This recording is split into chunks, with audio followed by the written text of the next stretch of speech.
Thanksgiving Day came and went, and Christmas decorations soon flooded the streets. Of course, I wasn't allowed any decorations. I was to be dedicated to my mission and nothing else. Kill the people I'm told to kill, and when I'm told to do it, and how I'm told to do it. I endured an entire week of silence from Dickens after my last kill, and it wasn't until this day that Dickens contacted me with my next assignment. No name. Did you enjoy your fall break? Is that what that was? I thought you forgot about me. Never. You just need time to remember who you belong to. Without me, there is nothing. You are nothing. Do not forget this. I can make you homeless and weak and pathetic again, just like that. Yes, of course. I won't forget it. You have someone for me to kill then, I assume. Of course. Why else would I be calling you? You're not interesting enough for me to speak to just for idle chatter. All of his words cut deeper than I expected. Dickens was mean by every definition of the word, and yet there remained part of me that longed for his approval. I try not to think too deep into it. It's just not how I do business. Tonight, you are going to kill a man who wastes his life on gambling. He has put his family thousands and thousands of dollars into debt, and now it is time for him to pay his ultimate dues. Kill him in whatever fashion you must. I just need him dead and documented. Do this correctly. Do it today. I nodded, knowing that he could probably see me anyway, with whatever cameras he had hidden around the room. Dickens then gave me the details, the when, where, the who. I would just slip in the casino and snatch him up. People again would see me and they wouldn't care. Their eyes would be too focused on the potential millions they could make playing a silly game. An honest question had slipped its way into my thoughts, so without thinking I asked, Mr. Dickens, you told me that my work would be done on the dark web and not in public, yet everyone I've captured thus far has been out in the open. I also told you questions are not allowed. Have you killed anyone in public? No. Do not question me. I can only have so much patience with you before you end up exactly like your victims. It won't happen again. It better not. I began to get ready while Dickens stayed on the phone with me. My facial expression and demeanor changed as I realized exactly where I was going. A casino. Those buildings hold a lot of people. I didn't want to do this. No, ma'am. What is it? What is troubling you? You look much less confident this is going to be your easiest kill to date. Oh. You do not like big crowds, do you? No, it isn't that at all. Do not lie to me. You are afraid of crowds. I know more than you seem to realize. Guess what? I do not care.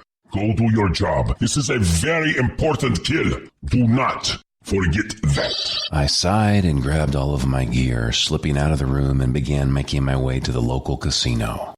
I blasted a radio production of The Night Space.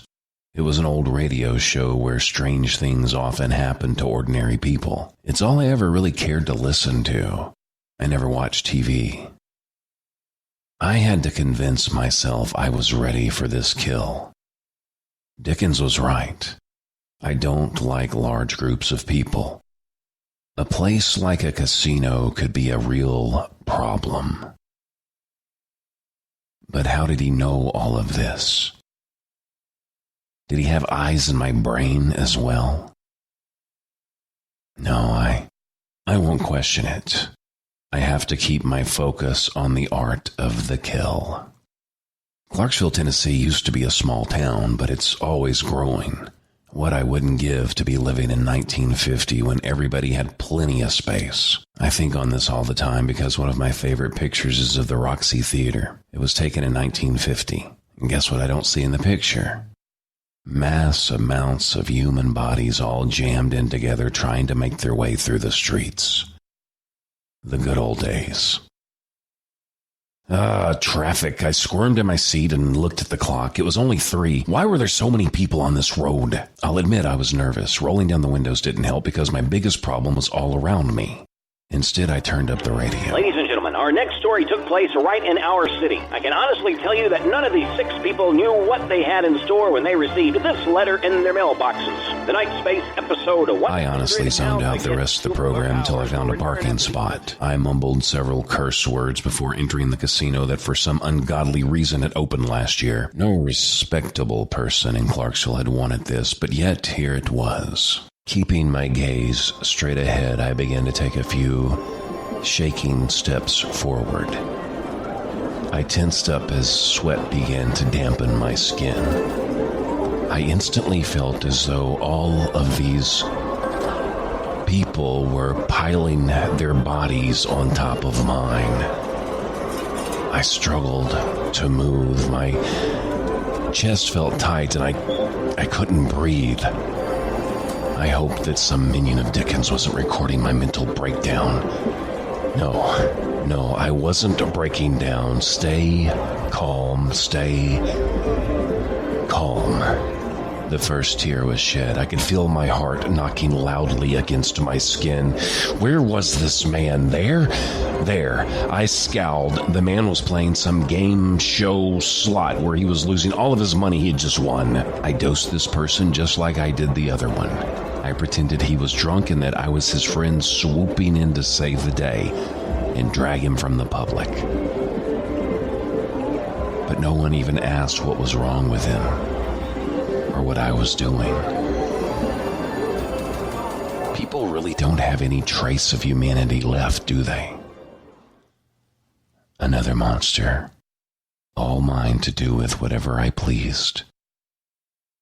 Once I propped him in the back seat, I sighed and smiled brightly. All my adoring fans were waiting for me on the dark web.